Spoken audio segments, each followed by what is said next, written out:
Hablemos del caso del niño de la caja de leche en Nueva York. Un niño de 6 años desapareció mientras se dirigía a la parada del autobús para ir a su colegio en la ciudad de Nueva York. Su historia conmocionó a todo Estados Unidos y su caso popularizó la búsqueda de niños desaparecidos por medio de fotografías en las cajas de leche. ¿Qué fue lo que le pasó a Ethan Page? Se los cuento, mi nombre es Daniel Novelo.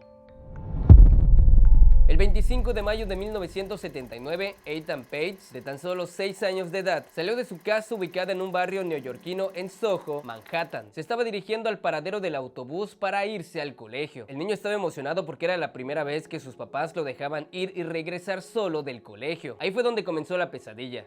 Ethan no regresó de la escuela, ni siquiera se subió al transporte escolar. Entonces los papás preocupados rápidamente llamaron a las autoridades y la búsqueda se activó inmediatamente. 100 oficiales con perros rastreadores fueron en busca del pequeño, helicópteros volaron sobre la zona e investigadores tocaron puerta tras puerta, pero no lograron encontrar alguna pista de lo que le había sucedido al pequeño. Al poco tiempo de su desaparición, su caso ya había conmocionado a casi todo Nueva York y poco a poco se fue haciendo más grande que todo Estados Unidos estaba totalmente preocupado por la desaparición del pequeño. Los medios comenzaron a hacer ruido del caso, la fotografía del pequeño aparecía por todas partes, todo el mundo hablaba acerca de su desaparición. A 3 días de no saber nada del pequeño, la mamá del niño decidió dar un mensaje a los secuestradores del pequeño por medio de la radio y la televisión. Y en este mensaje les decía lo siguiente: deseo que esté con alguien que lo cuide. Yo no quiero lastimarte ni juzgarte. No importa quién eres, solo quiero que lo traigas a casa. Sin embargo, nada parecía dar respuesta. Los papás estaban viviendo prácticamente la pesadilla de su vida. Los días iban pasando y cada día era una agonía, la incertidumbre de no saber dónde se encontraba su pequeño, si estaba bien o si estaba pasando por algo. Imagínense 1000 cosas pasando por su cabeza que no los dejaban ni dormir. Y mientras tanto los medios seguían difundiendo la foto de Ethan. La presión social aumentaba y a raíz de eso surgió una gran idea: poner la fotografía del pequeño Ethan en las cajas de leche. De esa manera más personas lo verían y eso ayudaría en su búsqueda, con el objetivo de aumentar la visibilidad de este tipo de casos. Mientras tanto, la búsqueda del pequeño seguía, hasta que al fin tuvieron un sospechoso. Se trataba de un hombre llamado José Ramos, que era un exnovio de una de las niñeras de Ethan. Interrogaron a José, lo negó todo y no encontraron ninguna evidencia que lo relacionara con el caso. Aún así, José Ramos fue arrestado y encerrado en una prisión al noroeste de Pensilvania, culpado por abuso infantil, pero ninguno de sus delitos lo ligaba al caso de Ethan. Después de la sospecha de este hombre también hubieron otros, pero en ninguno encontraban alguna pista o alguna evidencia. Incluso ya hasta se pensaba lo peor, pero tampoco aparecía el cuerpo del pequeño. Pasaron largos 4 años desde su desaparición y el caso fue tan conocido que, para que tengan una idea, en 1983 el presidente Ronald Reagan, que era el presidente de los Estados Unidos en ese entonces, declaró la fecha del 25 de mayo como el Día Nacional de los Niños Desaparecidos, en honor a Ethan. Ahora, los papás del pequeño siguieron viviendo en su domicilio, ni siquiera quisieron cambiar el número de teléfono porque tenían la esperanza que en algún momento el pequeño llamaría o regresaría a casa. De hecho, la mamá mencionó en una entrevista que trataron de seguir su vida normal, pero en muchos aspectos era algo prácticamente imposible. Y tampoco querían guardar las pertenencias del pequeño porque de alguna manera sentían que estaban dando el mensaje de que se habían dado por vencidos. Tristemente, en el año 2001, la justicia declaró oficialmente que Ethan se había ido de este mundo. Ante esto, los papás siguieron apoyando más casos de desaparición de menores, contribuyeron en la sanción de leyes protectoras para la niñez y se volvieron defensores de las cuestiones de protección infantil. Prácticamente se encargaban de que estos programas y su personal no le causaran ningún tipo de daño a los niños. Y con el tema de la desaparición de su hijo, jamás se dieron por vencidos a pesar de que lo habían declarado oficialmente fuera de este mundo. Ahora, en el año 2004, el caso regresó al hombre que les había comentado anteriormente, José Ramos. Un tribunal civil lo declaró culpable de la muerte de Ethan, pero la Fiscalía del Distrito de Manhattan afirmó que no habían pruebas que culparan penalmente a José Ramos, quien nuevamente alegó ser inocente en el caso de este pequeño. Entonces, de nuevo parecía que el caso quedaría sin respuesta. Tuvieron que pasar unos largos 8 años y a principios del año 2012 el caso fue reabierto y una nueva pista llevó a las autoridades a investigar un sótano que se encontraba cerca del paradero del autobús en donde Ethan desapareció. Y aunque no encontraron ninguna evidencia relevante, lo mediático del caso hizo que un hombre llamado José López contactara a las autoridades y denunciara a su cuñado, un hombre llamado Pedro Hernández, porque en una ocasión le había contado a él que había mandado al otro mundo a un pequeño en un barrio de Manhattan, y esto coincidía con toda la historia del pequeño. En ese entonces su cuñado tenía 18 años y había decidido dejar de estudiar para trabajar en un almacén. Gracias a esta acusación, Pedro Hernández fue detenido e interrogado por más de 6 horas. El hombre confesó que sí había visto al pequeño caminando solo rumbo al paradero y que se le ocurrió acercarse, ofrecerle una bebida para convencerlo que lo acompañara al almacén en donde trabajaba. Ese lugar estaba muy cerca del paradero del autobús. Según el testimonio de este sujeto, después de llegar al almacén, apretó el cuello del niño hasta dejarlo sin respirar. Luego metió el cuerpo en una bolsa de plástico, la colocó en una caja y la tiró en un lugar, una especie de callejón lleno de basura. Supuestamente él creía que el niño aún continuaba con vida. En este interrogatorio, este hombre señalaba la foto del pequeño y repetía que no lo podía dejar ir, según porque sintió que algo se apoderaba de él. Los policías llevaron a este sujeto donde dijo que supuestamente había abandonado el cuerpo, pero cuando llegaron el hombre mencionó que no recordaba que en ese lugar hubiera una puerta. Entonces, lamentablemente, las autoridades no pudieron encontrar el cuerpo de Ethan. El culpable de la desaparición del pequeño era este hombre llamado Pedro Hernández, y aparentemente este sujeto no estaba bien de su cabecita. De hecho, su hija llegó a declarar que su papá le había contado que sufría de alucinaciones de demonios y también de una mujer angelical vestida de blanco. Y es que aún así, este hombre aparentaba ser una buena persona. Asistía constantemente a la iglesia y era considerado profundamente religioso. La realidad es que esta persona era un monstruo. Después se supo que varias personas contaron que a lo largo de los años este sujeto estuvo confesando que había mandado al otro mundo a un niño de Nueva York. De hecho, un miembro de su grupo de la iglesia confesó que Hernández en una ocasión se arrodilló y confesó el crimen. Y si varias personas ya lo sabían, ¿por qué la gente no dijo nada? Y escuchen esto, también la ex esposa de este sujeto dijo que él había confesado que había mandado al otro mundo a un muchacho, y una vez se encontró una caja que tenía guardada Hernández con la foto del pequeño. Lo impresionante es que nadie dijo nada. En el año 2015 se realizó su primer juicio en su contra, pero luego este fue anulado ya que el jurado no logró ponerse de acuerdo por la falta de evidencias. Al parecer, Hernández sufría de un trastorno esquizotípico de la personalidad y sus síntomas eran la paranoia grave, ansiedad social y creencias inusuales, y esto hizo que no lo culparan en ese momento. Pero en octubre del año 2016 la fiscalía retomó el caso y profundizaron en las confesiones que había dado en el 2012, en donde decía que en el lugar que había dejado el cuerpo del pequeño no había una puerta, y efectivamente se investigó y se supo que en el año 1979 en ese lugar no había ninguna puerta. Entonces este hombre dijo la verdad, y esto era muy importante porque era un detalle muy específico como para que él lo inventara. También los expertos de salud mental determinaron que Hernández podía distinguir el bien del mal y también sabía la diferencia de la fantasía y la realidad. Así que por fin en el año 2017 se hizo justicia. Pedro Hernández fue sentenciado a 25 años de prisión por privar de la libertad al pequeño y también por su asesinato. Se cree que este monstruo se llevó al niño para aprovecharse de él y después mandarlo al otro mundo. El papá del pequeño dijo que había estado esperando esto durante muchísimo tiempo. Finalmente se había logrado hacer justicia. Le dijo unas palabras bastante fuertes a Hernández. Después de todos estos años, sabemos qué oscuro secreto guardaste en tu corazón. Tomaste a nuestro precioso niño y lo arrojaste a la basura. Nunca te olvidaré. El Dios al que rezas nunca te perdonará. Eres el monstruo en tus pesadillas. Ya sé cómo es la cara del diablo. Nunca podré perdonarte. Unas palabras bastante fuertes, y la verdad no lo culpo. Lo triste de este caso es que hasta el día de hoy no se han encontrado los restos del pequeño. Por más que las autoridades han tratado de buscar en todas partes posibles, es como si prácticamente se hubiera esfumado. Y este caso conmocionó tanto a Estados Unidos que hace poco se estrenó una miniserie en la plataforma de color rojo que se inspira en este caso y en el de todos los niños desaparecidos en Nueva York. Qué difícil vivir en un mundo en donde prácticamente eres una presa fácil y no puedes andar distraído o caminando por ahí. Claro, estamos hablando que en este caso se trató de un pequeño, pero qué difícil vivir en un mundo tan hermoso y no sentirte seguro. ¿O ustedes qué opinan? Mi nombre es Daniel Novelo.